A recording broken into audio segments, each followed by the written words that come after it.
1 Corinthians 1, 18 through 25. I invite you to listen to the words of 1 Corinthians. They will be up on the monitors. Follow along as I read them.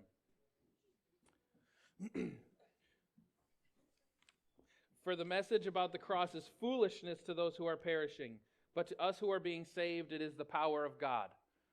For it is written, I will destroy the wisdom of the wise, and the discernment of the discerning I will thwart. Where is the one who is wise? Where is the scribe? Where is the debater of this age? Has not God made foolish the wisdom of the world? For since in the wisdom of God, the world did not know God through wisdom, God decided through the foolishness of our proclamation to save those who believe.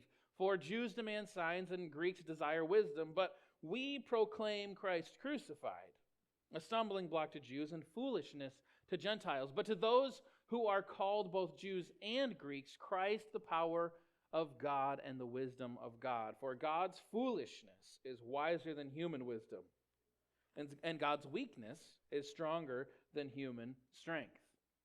Hear what the Spirit is saying to the world. Amen. Thanks be to God. I can't believe I'm going to start a sermon like this, but I'm going to because it just fits so well. I just got to say right out the gate, I can't believe this is the handle for the sermon. Because you know when you preach, you always want to have a handle, something people can grab onto to get them into the message. This week, Elon Musk tweeted, I can't believe I'm going to say this. He tweeted out, and I quote, "Put never went to therapy on my gravestone."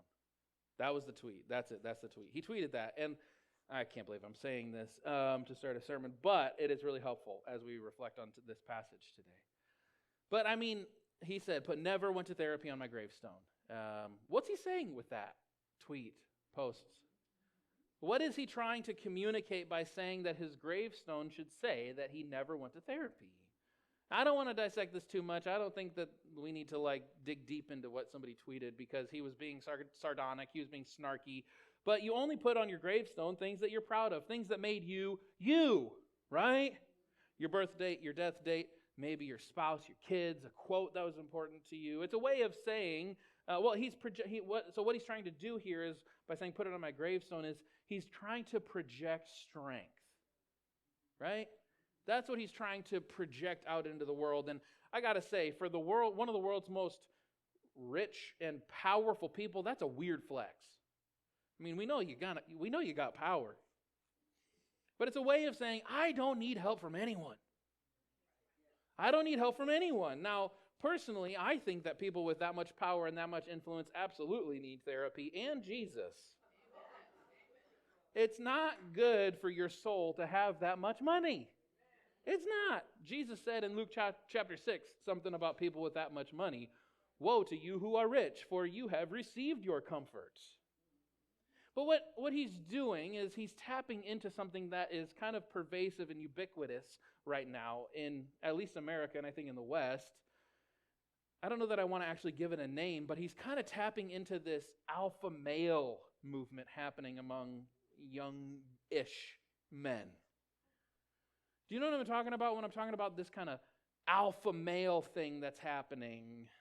There's I don't know if I want to use this word, but I think it's true. There's kind of almost a crisis for youngish men right now. And by young, hear what I'm saying, like 50-ish and younger.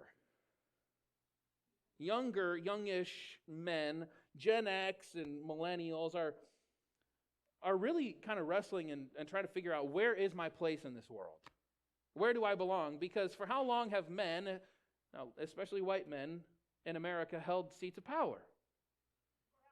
Okay, thank you. Forever, we heard from the congregation. To be clear, we are still in a lot of seats of power, but the demographics are changing.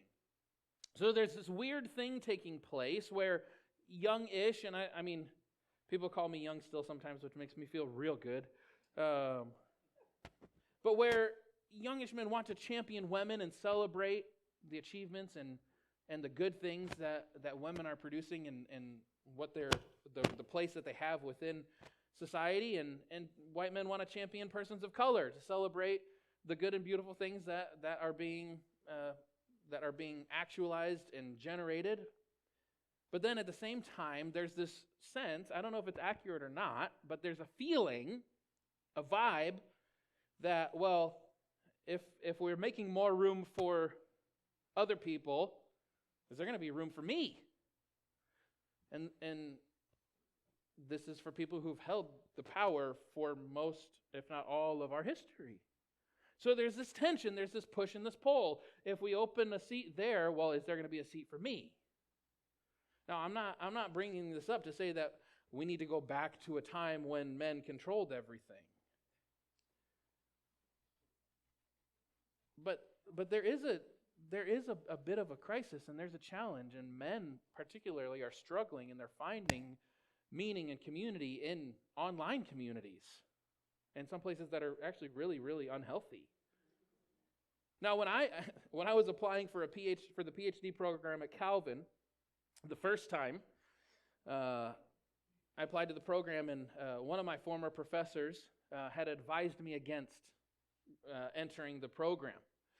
He said, well, why do you want to get a PhD? You know there's not going to be a job for you. And I said, what are you talking about? I have a job. And he said, well, the field is diversifying. The undergraduate and graduate professorship is diversifying, and it's actually getting smaller. Less people are studying theology. So if you get a PhD in theology, you're not going to be able to get employed as a professor anywhere because you're a white dude. And I said, well, thanks be to God, I have a job and I'm not getting a PhD in order to become a professor. I'm getting a PhD because I want to be the best pastor I can be. And I said this is not careerism for me as much as it is I want to learn how to serve my congregation faithfully. And he said, oh, okay, as long as you know that you're probably not going to get a job in the field. And I said, that's fine. But I say that to say that there is this weird thing happening with younger men that we would be wise not to dismiss, and we would be wise to address, and let's not ignore it, but let's acknowledge it and name it. Because the response to these shifting expectations and shifting realities for men has led to a lot of youngish men to gravitate to this alpha male mentality. I don't know if you've heard about it, this whole alpha and beta male thing. Can you maybe mute all the other mics? I think it's coming from one of those other mics. Thanks. There's a thing, be an alpha, don't be a beta.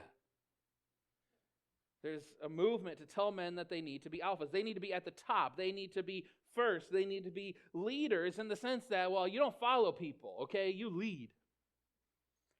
And it is in this vein that Musk tweets out that he has never had or never will have therapy. In response to what feels like the loss of power from men, there is a movement that men need to reclaim their power. They need to be alphas. And it's about power. Is it me? It's me.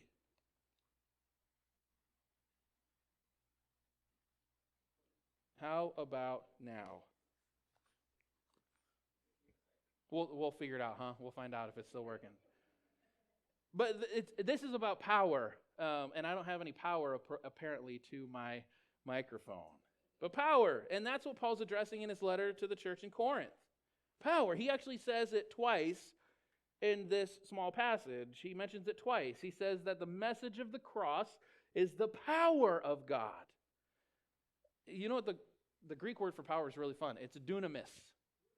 It's where we get our word dynamite. It's power. It's explosive. And so he says the message of the cross is the power of God. And he calls Jesus Christ, the crucified one, the power of God. Jesus is the strength of God. But the context for his saying that the message of the cross is God's power is actually really, really important. Because the power dynamic is not as obvious in these verses unless you consider the specific circumstance that he's addressing. Now, verse 18 that I read this morning, it begins with the word for. For the message of the cross, blah, blah, blah, blah, blah, he writes. This means that what we read in verse 18 is a direct response to what he's been saying previous to verse 18. There is something in particular that he's addressing. for the message of the cross. It's a response to something he's been addressing. And in verses 10 through 17, if you read the verses right before 18, you'll read about all of the factions in the church. The church has divisions. There's a lack of reconciliation among people. They can't get along. They align themselves under different important and influential leaders. Some say, oh, I follow the teachings of Paul. Some say, oh yeah, well, I follow Apollos. And yet others say, yeah, well, I follow Cephas. That is St. Peter. And then others say, yeah, well, I follow Christ. They pull out the Jesus juke. I follow Jesus. I don't know, we would never do that today, would we? No, we don't do that today. I follow the teachings of John Wesley. I follow the teachings of John Calvin. I follow the teachings of St. Thomas Aquinas. That's a bit tongue-in-cheek, as important as it is. The backdrop of what's happening in Corinth is that Christians who live and worship together are fighting and quarreling among one another. Now understand, Corinth is a diverse place.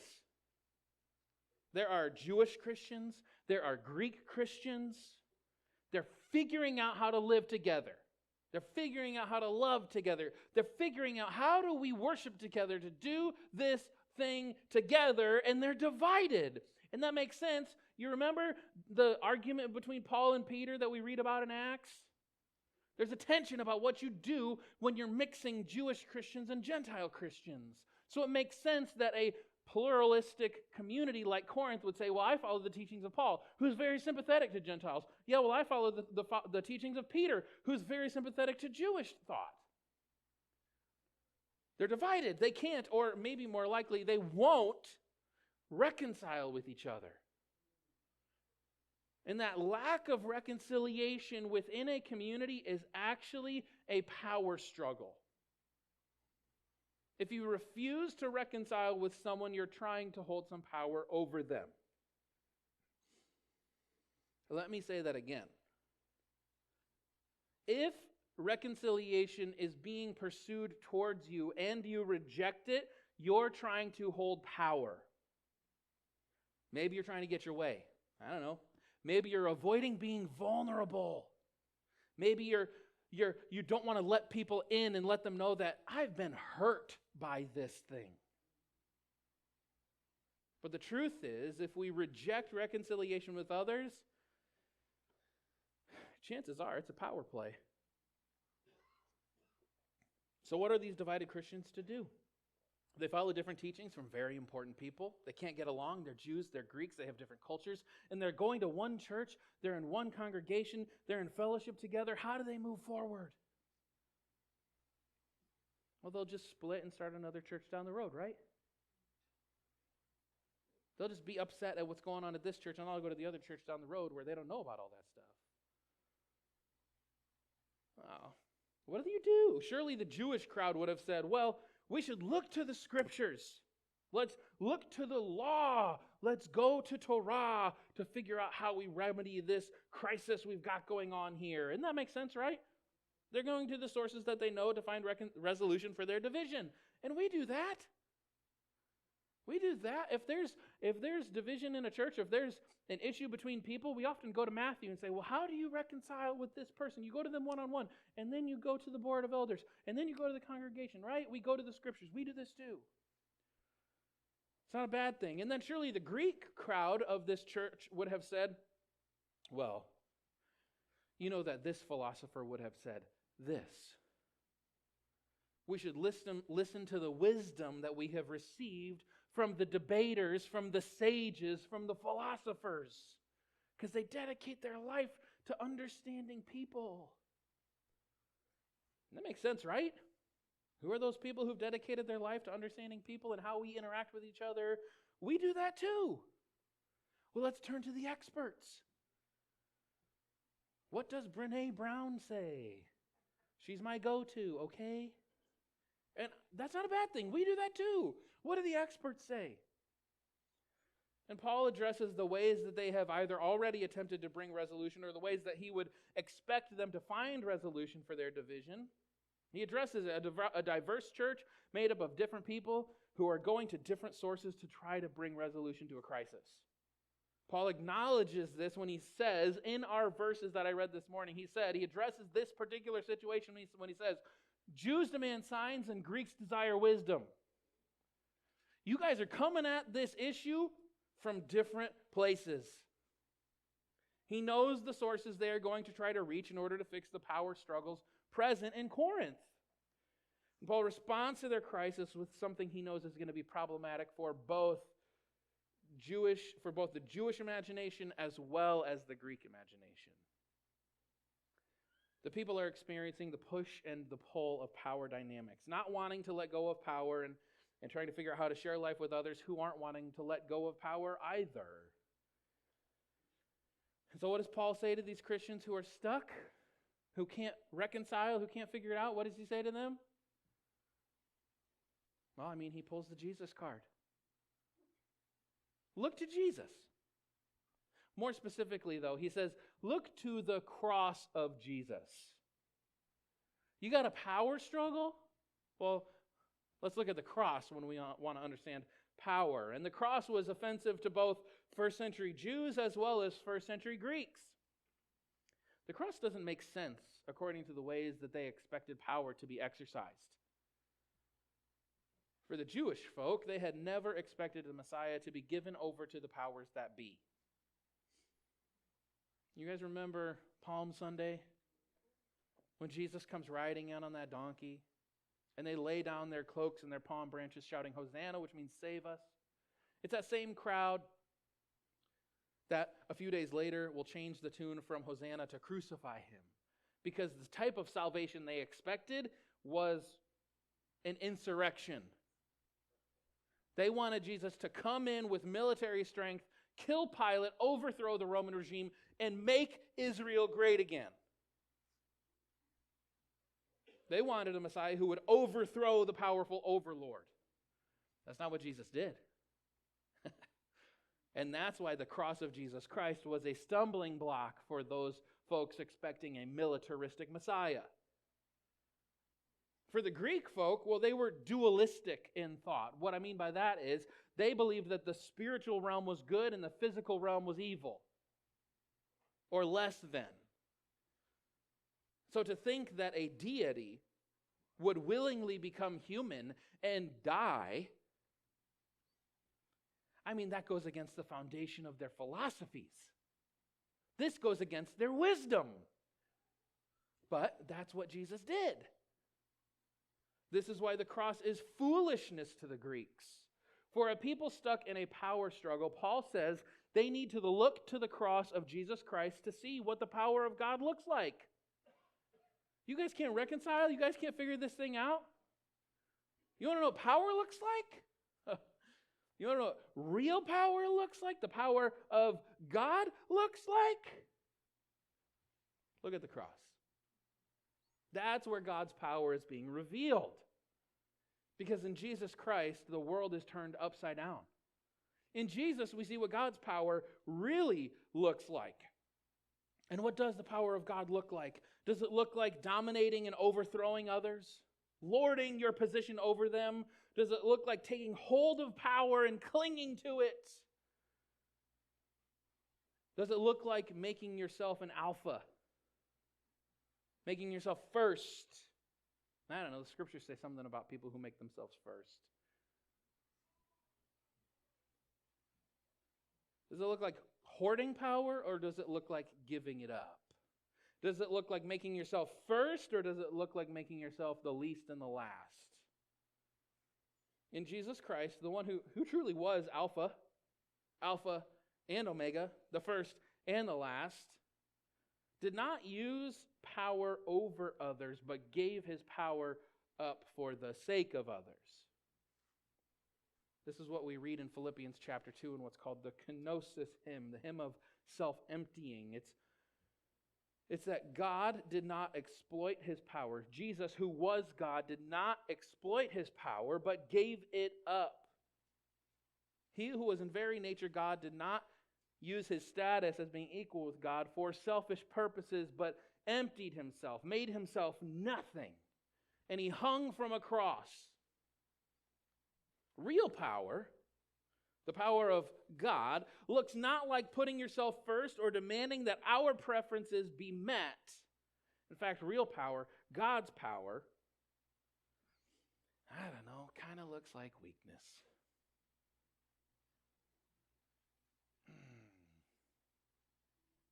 In a culture that says, I will never go to therapy, be an alpha, don't be weak, God says, my power, it kind of looks like weakness.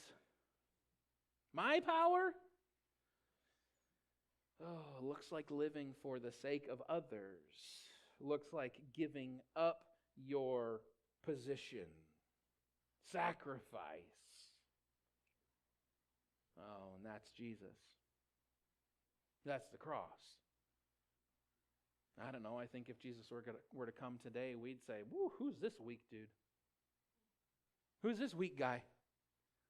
Why isn't he storming the castle like we would expect a Messiah to do? I don't know that we'd be any different than those first century Messianic Jews. His strength, the scripture said, his strength is made perfect in our strength, right? His strength is made perfect when we flex. His strength is made perfect when we make ourselves first. His strength is made perfect in weakness. So maybe for people struggling with shifting power dynamics like that community of Jewish and Greek Christians in Corinth, the response is not to grab power and claim your status as first, but instead, as Paul says, is to look to the cross of Jesus. The cross is the power of God. Maybe the response to difficult power situations is not to avoid weakness or to avoid being seen as foolish, but to recognize that God's foolishness is greater than our wisdom. And God's weakness is stronger than our strength. Do you know what God's foolishness is? Do you know what God's weakness is? It's the cross. God's weakness is Jesus willingly going to the cross. That's God's foolishness, and it's greater than our wisdom. The response to shifting power dynamics, the response to unreconciled relationships, is to cling to Jesus, to look to Him, the crucified one, and to practice sacrificial living. It's foolishness, I know. It looks and feels to our culture like weakness. I know. But God's strength is actually revealed in our weakness. God saves us through weakness, His weakness. So, church, where are we struggling with power? Maybe a better question is, where aren't we struggling with power? And how is the church to respond? You know, maybe the youngish men who felt that cultural struggle I mentioned earlier, there's a power dynamic there.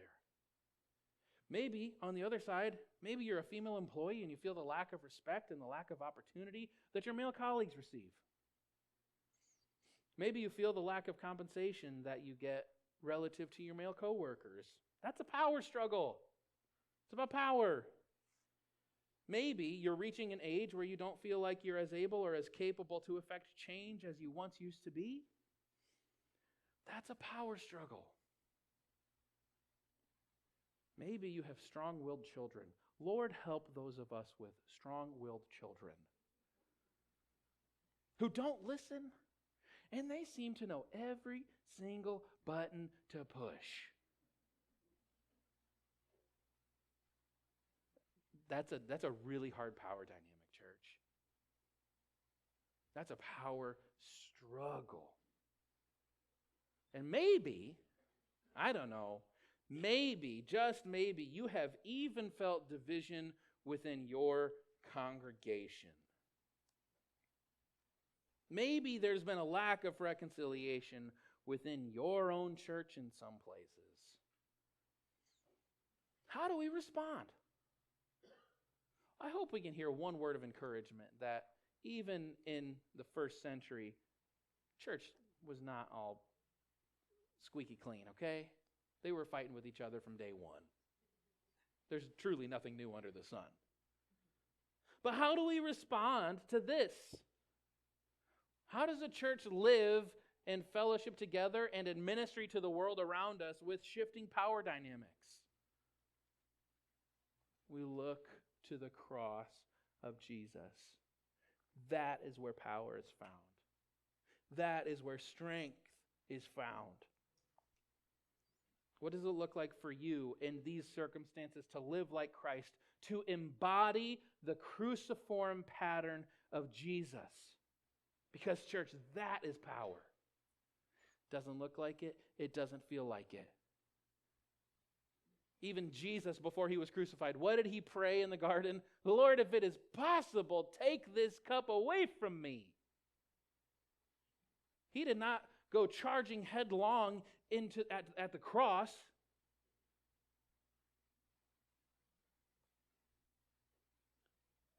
Philippians 2 says he was obedient to death. That is, it was not his desire. But that is where God's power is located. God's power is located in surrender. God's power is located in sacrifice. God's power is located in not preferring yourself. God's power is located in looking to others, living the cruciform life. And it feels like weakness.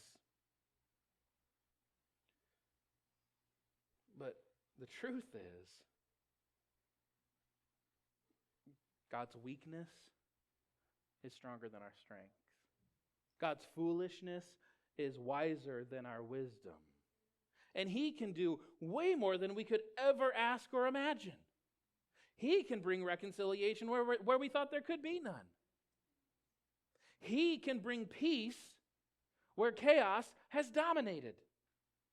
He can bring love where fear has taken over. If we look to the cross, because that is power, that is strength, and that is wisdom. And church, this is the good news of Jesus Christ for us today.